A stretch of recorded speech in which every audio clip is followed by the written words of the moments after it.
We're trying here to use John Henry Newman's Essay in Aid of a Grammar of Assent, a small part of that, to get an understanding of the stages of assent and understanding that we can achieve in a particular set of texts. So we're going to start off by imagining that you're in a fourth-year language class, so you've studied vocabulary and grammar, and you've read some of the original text. In this case, since I know Latin better than any other language but English, we're going to use Latin.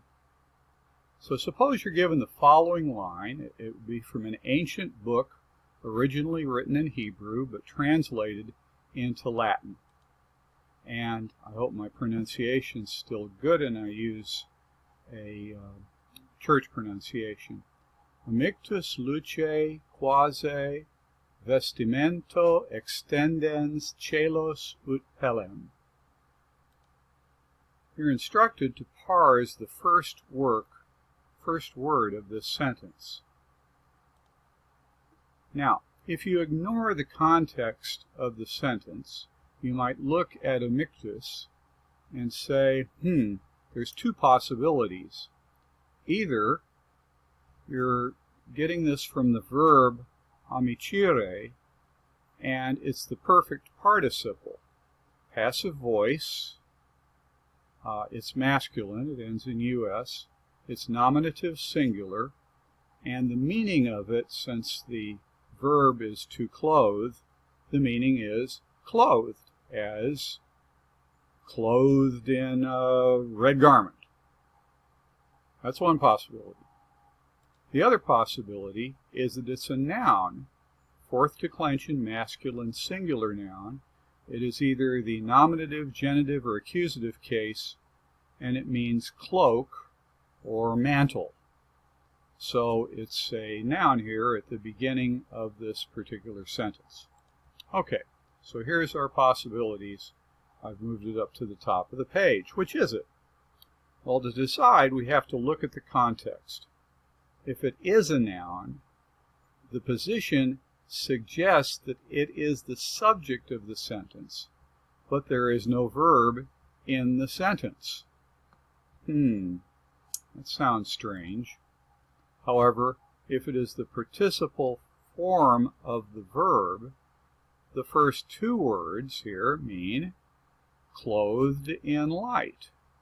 Well, that kind of makes sense, but it's somewhat confusing. Who's this referring to, or what is this referring to that is clothed in light?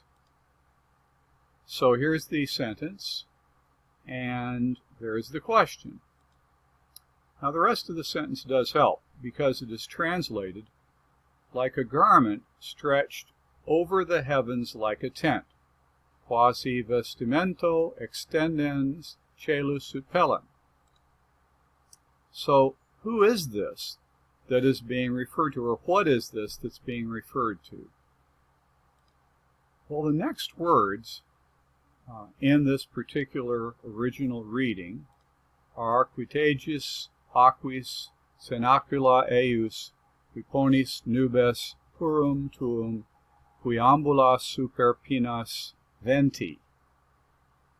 And that translates into English, who laid the foundation of your house in the waters, and makes the clouds your chariot, and then rides on the wings of the wind. Now, since we're using words like your, that refers to a person, not to a thing. So this is a person who is clothed in light. And then laid the foundation of a house in the waters?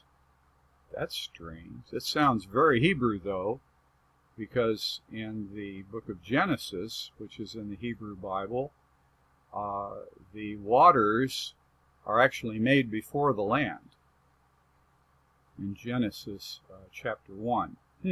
Well, let's continue looking at this and see who we might be referring to. To what or whom is the clothed in light referring?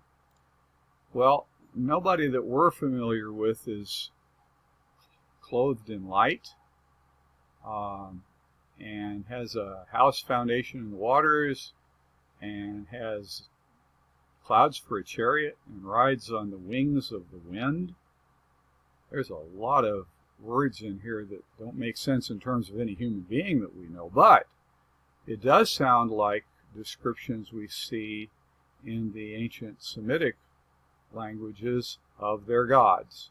They're often found in ancient texts, and later on we see this. You set the earth on its foundations so that it should never be shaken.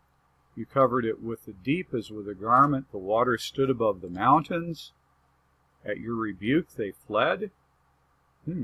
Mountains fled. At the sound of your thunder they took to flight. Wow. And finally the mountains rose, the valleys sank down to the place you set up for them. Well, that doesn't sound like any human being that I know. So this is some kind of ancient god who is pictured as a big guy with lots of power. In fact, the raw physicality of the words suggests some being like Zeus, Jupiter in Latin. Zeus is from Greek mythology. But there's a big hesitation to say this is Zeus,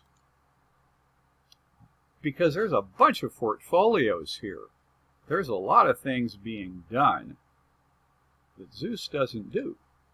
This fellow is stealing the thunder of other Greek gods. Poseidon was the god of the seas and the floods. Hermes was the messenger, communicator. Well, this one seems greater than even Zeus, greater than all of these gods. And that's the whole point.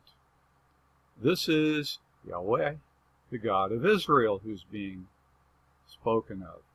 According to the Hebrew Scriptures, the book of Exodus, their God, Yahweh, or Yah, defeated the gods of Egypt, and is greater therefore than them, and freed the Hebrews from slavery in that land, and gave them the land of Palestine. We see this repeated, for instance, in what we call the Negro spirituals, like Go Down Moses, in which the black slaves in the South who had converted to Christianity would sing these and compare themselves to the Hebrews being released from their own slavery, and looking forward then to their release from slavery in the South.